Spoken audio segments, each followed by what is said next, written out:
Alright guys, this one's going to be doing a review today. This one's going to be doing a review for The Walking Dead universe and another video for The Walking Dead Dead City. This we're going to be talking about Season 3. Obviously, we're going to do a little bit of some discussions videos, of course. Probably a lot of them coming up this week because we've had a lot of footage for Dead City and obviously a lot of stuff for the season. But in today, I wanted to talk a little bit about the villains for the season and will there be no villains? Now, I kind of addressed this a little bit in the previous video I did, but I wanted to kind of go into it a little bit more because I'm very confident in something about this season. And again, it's early to say, but I am noticing that this season is not promoting a big villain. It's not promoting a big threat. Now, could it be kind of just, totally oblivious to us in the teaser? Could it be to where maybe they're hiding it well? Could be, but I know this for sure. The Dama is not the big bad of this final season. If this is the final season or not. There's been rumors it is, rumors it isn't. There could be a season 4, so that's up in the air. But the Dama is not the villain of this season. That's one thing I can guarantee you from the promotion. She is not anywhere in this teaser. And again, villains they promote really, really early on. The Dama is definitely not going to be the villain of this season, which means she's probably going to die early on, probably even in the first episode. Again, it almost looks like this new writer, Seth Hoffman, took the New Babylon, the Dama, the Croat, all that garbage, and chucked it out the door, which honestly I'm good with. I'm very good with.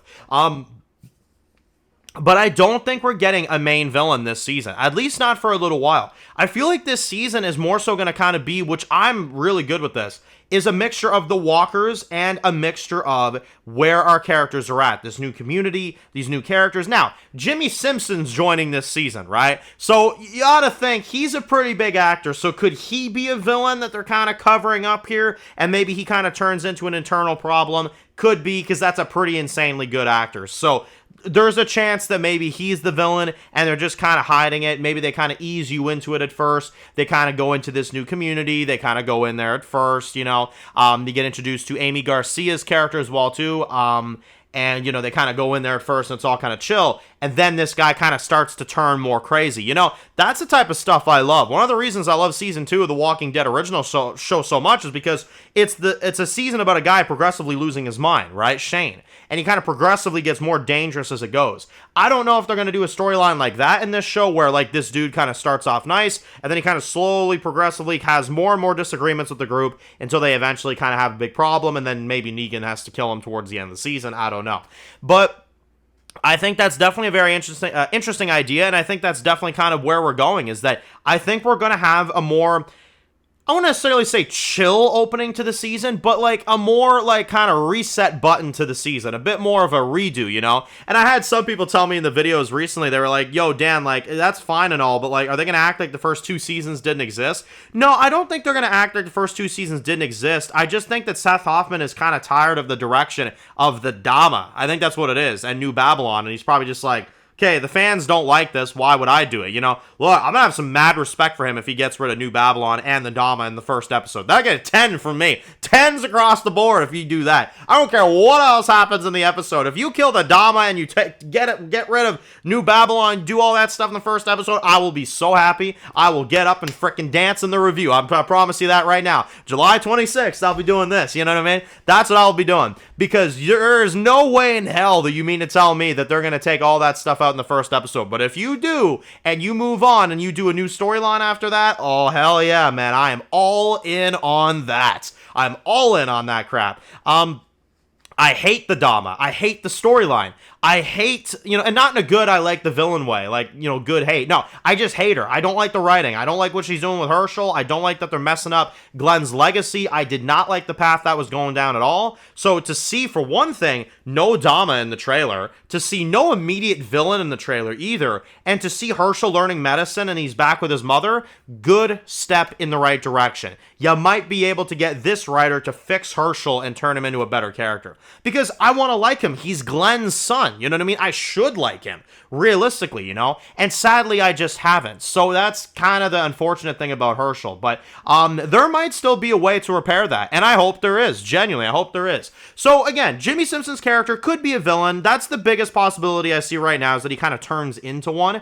But the other possibility is that genuinely this season is about building a community, surviving with other people, the walkers being involved. And then maybe towards the end of the season, you start building up a new threat. Because I am very confident at this point that this is not the final season. You know, I thought it would have been, but when I saw the teasers and it said new season, I'm like, okay, they're going to give Seth Hoffman a couple seasons at least to kind of, you know, pan this out and stuff like that. So, Seth Hoffman, if you're in for the fans and you get rid of the Dama and you get rid of all this stuff, can you please frickin' bug Scott Gimple to get Dwight on this show, please? That'd be great. That'd be fantastic. Because if you get Dwight on this show, I think at that point, hallelujah. Like, honestly, I kind of don't want the show to end at that point. You know what I mean? You get Dwight in here, get his interactions with Negan. Shoot, I'll watch a season 5 of this stuff. Honestly, I don't care. I'll frickin' watch 5 seasons. I will.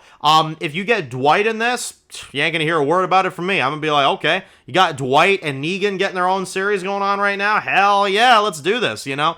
But with just Negan and Maggie, it's hard to tell how refreshing it's gonna be. Some people already say it's not refreshing. I think there's ways of doing it if you have a good writer, you know.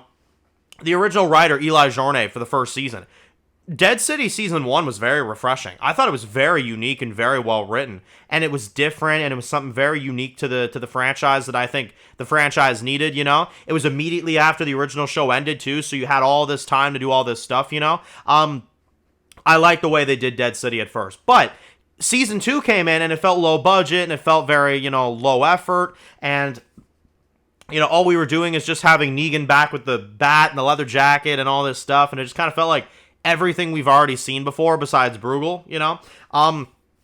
And I think that was the problem, you know? Season 3, it feels different. It looks different. It feels like there's going to be some changes here, you know what I mean? And that's something that I'm a big fan of. I'm a bigger fan of the idea of doing something different than rehashing the old things. Like Croat said in Season 2, all the audience wants are the greatest hits, you know? You're just like, who gives a damn about the greatest hits? If I want the greatest hits, I'll play the greatest hits. I'll play Season 7, Season 8, this and this, you know, when Negan was doing all that stuff. I don't need to relive that in a new season. You know, we're in a new season, let's move forward, and it looks like that's what Seth Hoffman's doing. So, do you guys think Season 3 will have a villain? Do you guys think that Season 3 is going to be better and more kind of, you know, back to its roots? And are you a fan of deleting the Dama and, you know, deleting New Babylon and kind of getting rid of all that stuff? Or did you like that stuff and you want to see more of it? I personally hated that stuff, so I'm all in. I'm good. I'm good with the new storyline. I'm good with the new stuff going on, and that's what I will enjoy. So, let me know your thoughts. Post your comments down below, guys. Let me know what you all think, of course. And if you're new to the channel and you enjoy videos like this, make sure to click subscribe so you don't miss any of the videos. Make sure to follow me on Dan's Reviews Official on Instagram, guys. And, of course, I'll see you guys really soon for more videos very soon. Enjoy the rest of the day, guys, and peace out. Born in the dark alleys, city of concrete. Dan's reviews blowing up, never taste defeat. Walking Dead dissected every plot twist beat. World gone mad, TV junkies hit a treat. Typing up scripts, marathon through the night. His opinions hit harder than a street fight scene. Every episode, brain sharper than a knife. He's the beacon of critique, shedding TV light.